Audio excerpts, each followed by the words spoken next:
এটি একটি কেবল উৎসব নয়, এটা একটা ভক্তির এমন এক প্লাবন যা মানুষের হৃদয়ে সরাসরি বৃন্দাবনের যমুনা প্রতিমূর্তি।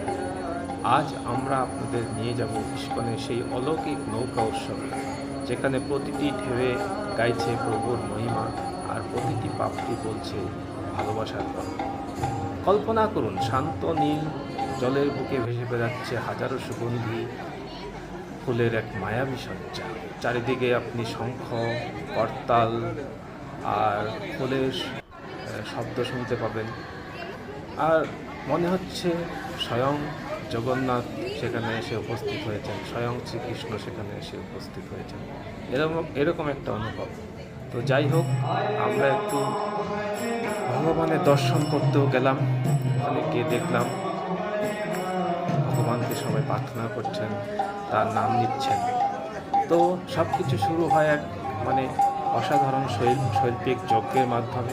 বিগ্রহরা আসার কয়েক ঘন্টার আগে থেকে ভক্তরা মেতে ওঠেন জলের উপরে ফুলের আলপনা তৈরিতে।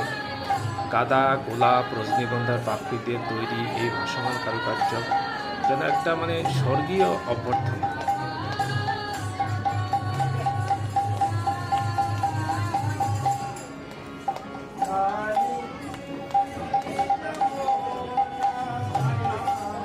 বাতাসে এখন বেল আর গাঁদার ফুলের মিষ্টি সুবাস।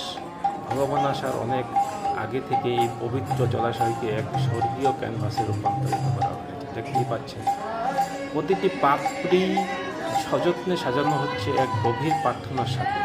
এটাই হলো নৌকা বিলাস, যা নৌকা উৎসবের সূচনা, যা আমাদের বৃন্দাবনের যমুনা তটে রাধা কৃষ্ণের চিরন্তন লীলার কথা মনে করিয়ে দেয়। এই প্রতিটি ফুলের মালা আর সাজসজ্জা কেবল অলঙ্করণ নয়, এটি ভক্তের হৃদয়ের ভালোবাসার বহিঃপ্রকাশ। শঙ্খ পবিত্র ধ্বনি জানান দিচ্ছে যে অপেক্ষার অবসান হয়েছে। ভক্তদের কাঁধে জয়ে মর্তের ধামে নেমে এসেছেন স্বয়ং রাধা মাধব। যখন তাদের এই পুষ্পসজ্জিত নৌকায় স্থাপন করা হয়, তখন বাইরের জগৎ যেন একদম স্তব্ধ হয়ে যায়। এই জলরাশি তখন আর কোনো জল থাকে না, তা হয়ে ওঠে মানসিকতা। আমরা সাক্ষী হই এক অপ্রাকৃতিক অনুভূতি। শুরু হলো নৌকা বিহার। ভক্তরা পরম ভক্তঘরে দড়ি টেনে ভগবানকে জলপথে নিয়ে যাচ্ছেন। এই দৃশ্য এক গভীর ইঙ্গিত বহন করে। আমরা যেমন প্রভুর টানে নৌকা নিয়ে চলছি, ঠিক তেমনই যেন তিনি আমাদের জীবন তরুণীকে এই ভরা সংসারের উত্তাল ঢেউ থেকে রক্ষা করে পার করে দেন। সংকীর্তনের সুর ধীরে ধীরে চরমে পৌঁছায়। হরে কৃষ্ণ মহামন্ত্র হয়ে ওঠে এই উৎসবের হৃদস্পন্দন। চারিদিকে নাচ আর আনন্দ এক অদ্ভুত পরিবেশ তৈরি করে। সূর্য ডোবার সাথে সাথে শুরু হয় পবিত্র আরতি। প্রদীপের শিখাগুলো জলের ঢেউয়ে যেন এক মায়াবী নৃত্য পরিবেশন করে। দেবতার শ্রীঅঙ্গের স্বর্ণালী আভা সহস্র প্রদীপের আলো মিলেমিশে একাকার হয়ে যায়। এটি কেবল চোখের তৃপ্তি, এটি অন্তরের প্রশান্তি। আগুনের উষ্ণতা, জলের শীতলতা মিলে একাকার হয়ে যায়।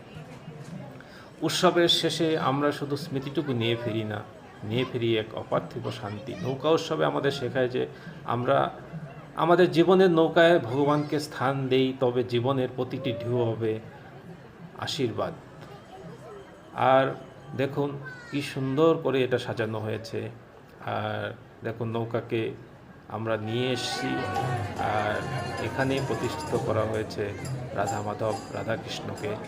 আর পুরোহিতরা নৌকাকে নিয়ে ভাসান দিয়েছেন, দেখাচ্ছেন সবাইকে। সব দর্শনার্থীরা যেন দেখার সুযোগ পায়, সেভাবেই তারা চারিদিক দিয়ে ঘোরাচ্ছেন। জলে ফুলের সেই সুগন্ধ এক অকৃত্রিম যেন একটা অনুভব, যেটা বলে বোঝা যায় না। যদি আপনারা ওখানে গিয়ে উপস্থিত হন তাহলেই সেটা বুঝতে পারবেন। কখনো যাবেন ইস্কনে এটা খুব সুন্দরভাবে পালিত হয় নৌকা উৎসব।